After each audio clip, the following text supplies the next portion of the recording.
Good morning. Hearts on fire. Hearts on fire. Luke chapter 24. If you've got a Bible, get it open, because that's what we're looking at today. That's how the story ends. Hearts on fire. The two disciples in Luke chapter 24 are on the road to Emmaus, and they say this to one another in verse 32. They say, "Were not our hearts burning within us while he talked with us on the road and opened the scriptures to us?" Meeting Jesus caused their hearts to be set on fire. When we encounter Jesus, everything changes. There is transformation. Hearts on fire. How's your heart feeling this morning? Are you on fire? Are you on fire this morning? Do we need to get the fire extinguishers out? Have we got flames on fire? Or is it just feeling a little bit kind of tepid, a little bit cold? It doesn't matter. Because if you think about it, these two disciples started off with cold hearts, depressed hearts, low hearts, disappointed hearts. They'd seen Jesus crucified on a cross on Good Friday. They're heading out of Jerusalem. They're heading back home to Emmaus. They are desolated. And within 7 miles, which let's say we walk at 4 miles an hour, is just under 2 hours, there is transformation. So friends, if you've got tepid or cold hearts this morning, it's okay. I'm not going to preach for 2 hours, don't worry. But Jesus transforms us, and wherever you are, however you're feeling today, whether you're top of the world or down in the valley,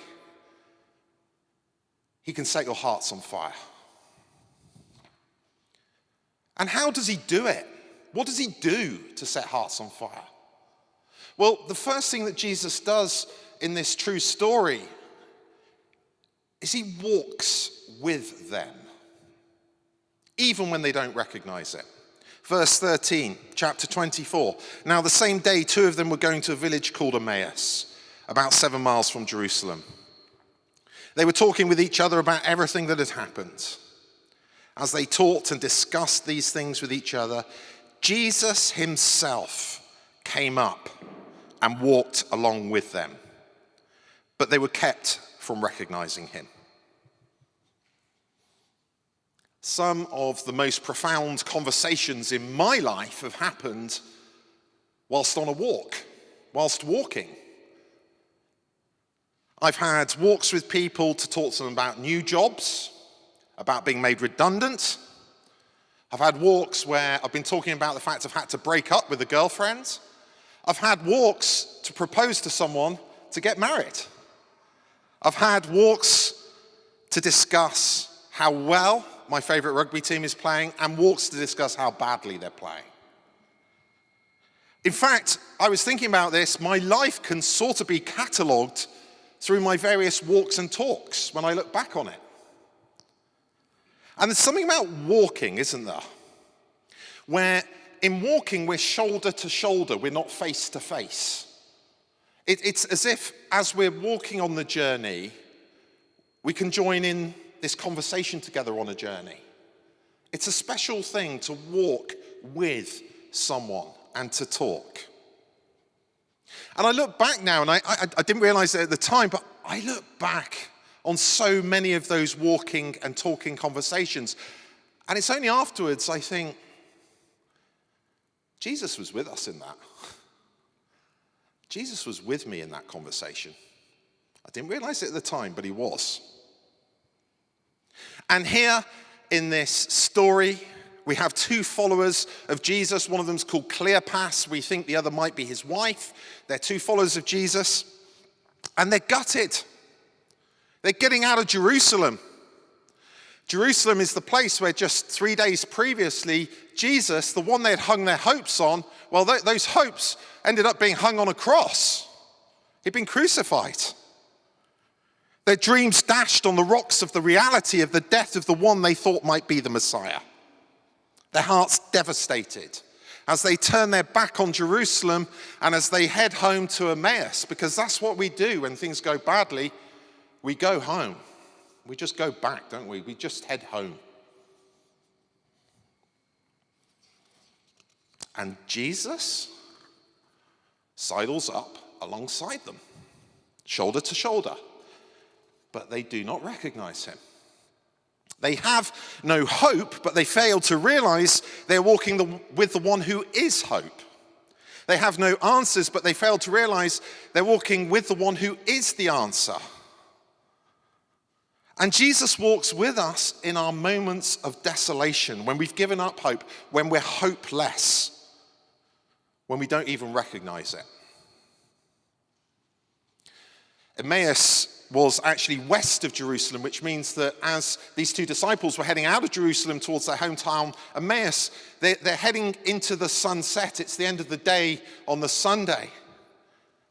Little do they realize that the sun has risen, and he is there walking alongside them, with them. And I want to encourage each one of us today that whatever you're walking through right now, Jesus is with us, walking, even through the shadow of the valley of death. Even if we don't recognize him, he is there with us. And just like these disciples, we don't always recognize. We don't always recognize that actually that crucifixion was not a defeat, but a victory. The great theologian Leslie Newbigin says this: the resurrection is not the reversal of a defeat, but the proclamation of a victory. The king reigns from a tree. The reign of God has indeed come upon us, and its sign is not a golden throne, but a wooden cross. The very thing that looked like defeat is victory. Maybe the very thing that you right now feel like is defeat is actually going to be a victory, because Jesus, the one who has overcome defeat, who has overcome death, is with you.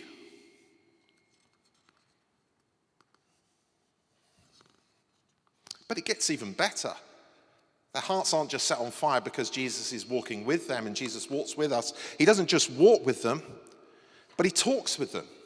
Verse 17, if you have a look at the passage, he says, "What are you discussing together as you walk along?" It's like, what's going on? Jesus says to them, what are you talking about?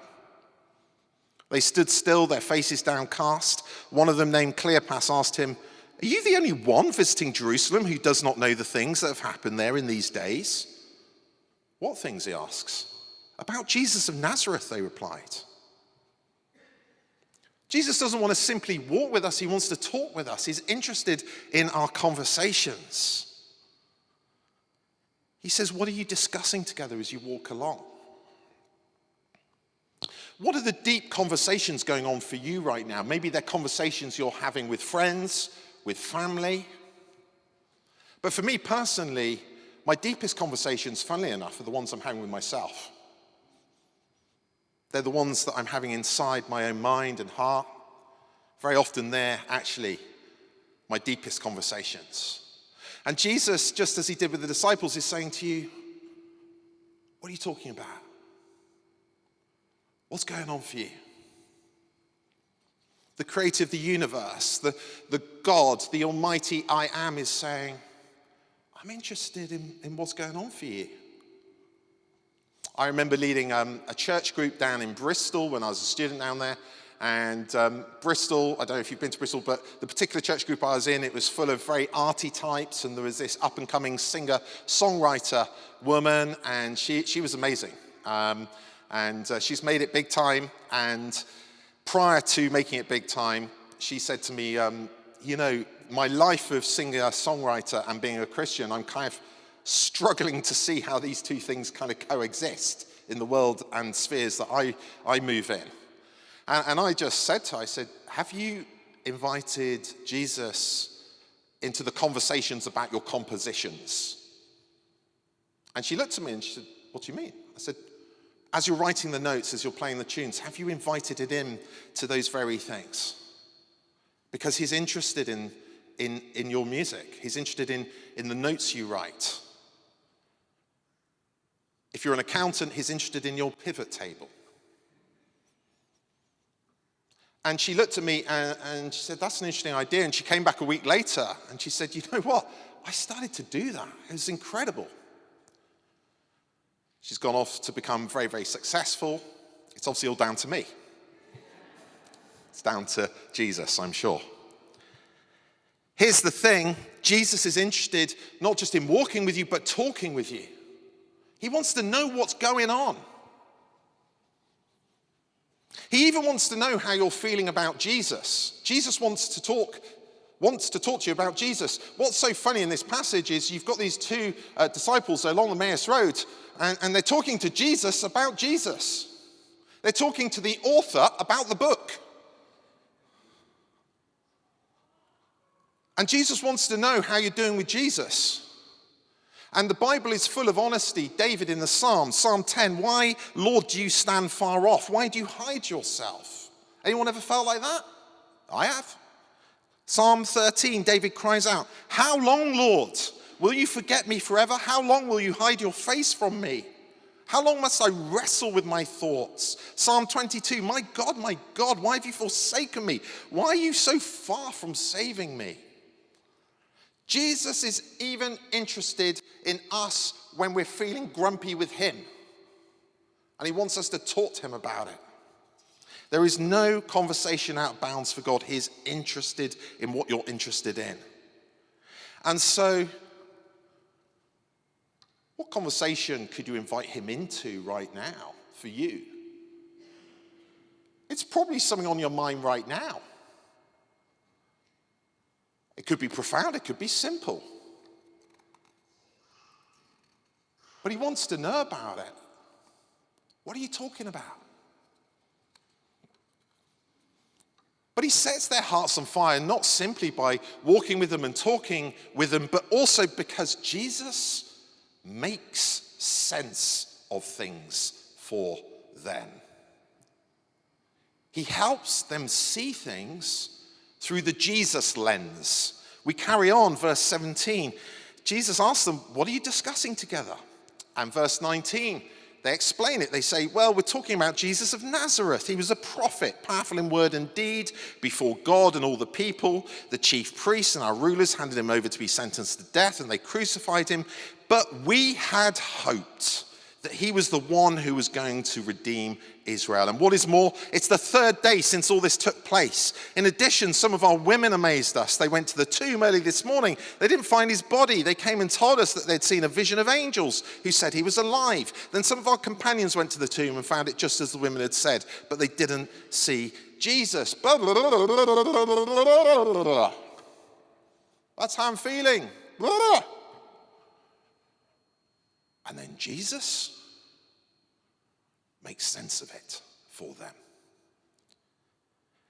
Verse 25, he said to them, how foolish you are and how slow to believe all that the prophets have spoken. Did not the Messiah have to suffer these things and then enter his glory? And beginning with Moses and all the prophets, he explained to them what was said in all the scriptures concerning himself.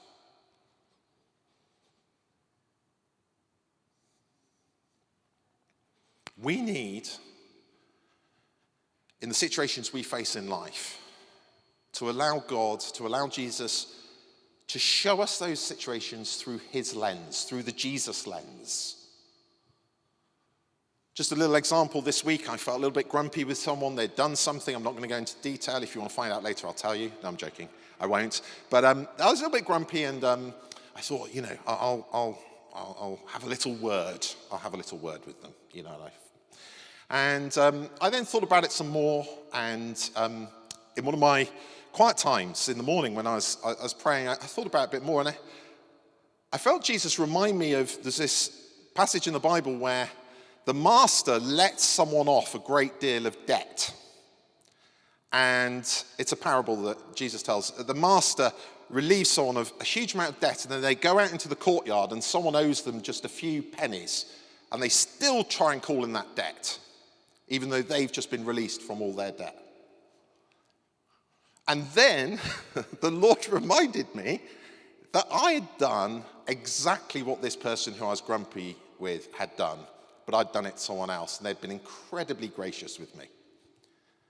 And I sat there, and this situation suddenly had been transformed through the Jesus lens, because Jesus had shone light onto it. He clarified the situation and made it clear that actually I just need to move on and forgive, because that's what had happened to me.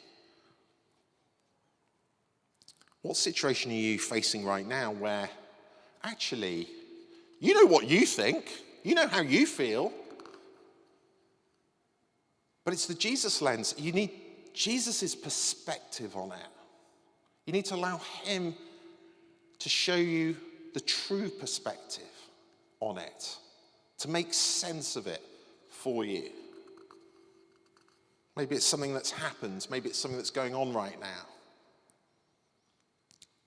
Jesus helps them make sense of things. And isn't that great that Jesus isn't just an empathic person? He doesn't just walk and talk, which is lovely. Love a bit of empathy. But he's beyond that. He's the one who can crystallize and show the truth of situations through the Jesus lens. And then the story continues in verse 28. It says this: as they approached the village to which they were going, Jesus continued on as if he were going further. But they urged him strongly, "Stay with us, for it's nearly evening. The day is almost over." So he went in to stay with them. The two disciples offered Jesus hospitality. Someone once said that hospitality is not about the size of your home, but about the size of your heart. And Jesus shows how big his heart is to these two disciples. There's a lot in this story I understand, but there's some bits I still struggle with. And one of the things I struggle with is the disciples who make their way home to Emmaus wait till the Sunday, the third day. They even wait till some women have said, "We've seen Jesus alive." Don't you think they could have stayed one more night in Jerusalem? Just one more night, just to kind of double check if Jesus was alive. But no, they headed home early. They just got out of there.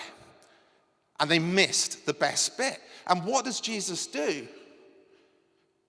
He doesn't say, "Oh, off you go then." He goes after them down the road to find them. I love sport. Anyone else here love sport? And I find it funny in football and rugby matches on TV. When the team's losing, you sometimes get one of the sides. You can see people filing out of the stadium at half-time or near the end of the game. And they're like, "Oh, it's terrible. There's no way back. There's no way back." I can see Graham Prisk nodding. There's no way back. And I've been in situations where I see everyone leaving, and then the best bit happens. Suddenly there's a couple of goals, or they score a couple of tries. And you're like, nah, you guys left, and the best bit was yet to come. But you left early. You were too quick to quit. And probably in my unchristian nature, I'd say to those guys on Emmaus, "Sorry guys, you missed out. You headed away. You left too early." But Jesus, I'm pleased to say, is a better man than I am. And he goes after them, and he comes after us, even when we've given up on him. And he welcomes us, even when we haven't waited around for him. And he says, "You missed the best bit, but guess what? I've come to you. Here I am walking alongside with you." And in fairness to the disciples, they then do something really good. They invite Jesus to come into their home. They welcome him in. Just for a moment, maybe you've been too quick to kind of quit. Maybe you've left the stadium early. Maybe you've not hung around long enough. And there's an opportunity today to just allow Jesus to welcome you and to welcome him. And we'll take a moment at the end to pray for that. Maybe you've welcomed Jesus into your life before, but actually you've been too quick to just sort of head off. Maybe you've been feeling a bit disappointed, haven't hung around. And again, today is an opportunity to be welcomed back into the arms of the one who loves us. But I just want to finish with this. Isn't it interesting what happens next? These two disciples, they invite him in.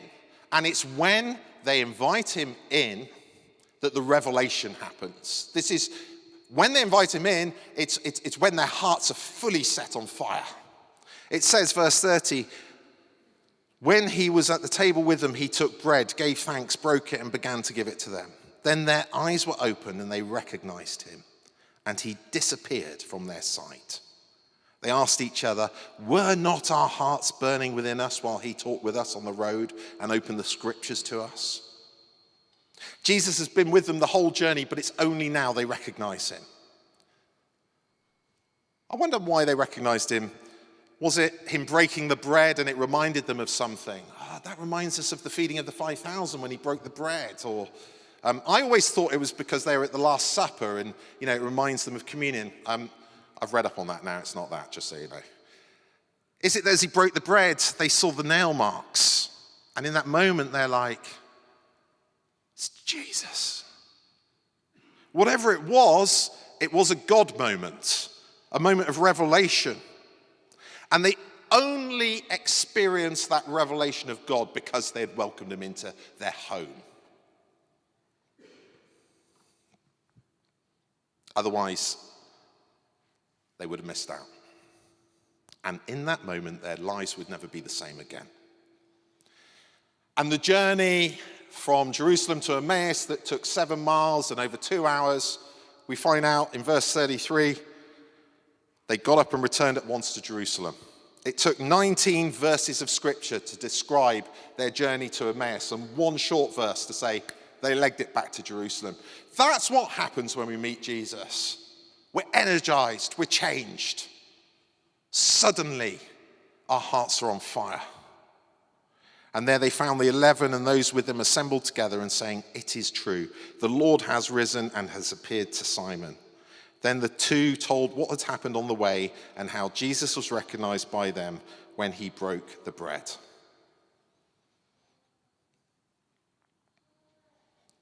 So if I could invite the band up, because I want us to respond and have a little time of response. Because today Jesus is walking with us. We may not have recognized him, but he is. He's walking with you.